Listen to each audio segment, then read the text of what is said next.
আমি দেখেছি, পছন্দ করেছি, কিন্তু আমি তো ছেলেকে দেখিনি।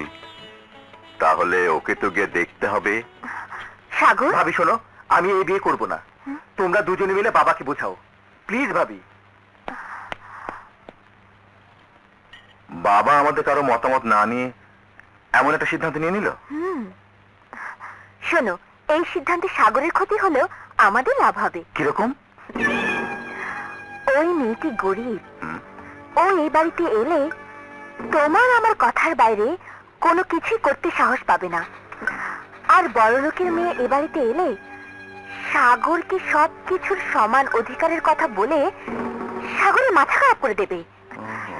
তার চেয়ে আসুক ওই বস্তির নোংরা মেয়েটা, ওকে উঠতে বসতে হুকুম চালাতে পারবো। আমাদের কথার বাইরে কোনো কথা বলার সুযোগই দেব না। ডার্লিং, যত তাড়াতাড়ি পারো বাবাকে বলে বিয়ের ডেটটা করিয়ে ফেলো। সুমন, বিয়ের দিন তারিখ আমি আজই আমার বন্ধুর বাড়িতে গিয়ে ঠিক করে আসবো। আয় আয় বন্ধু আয়।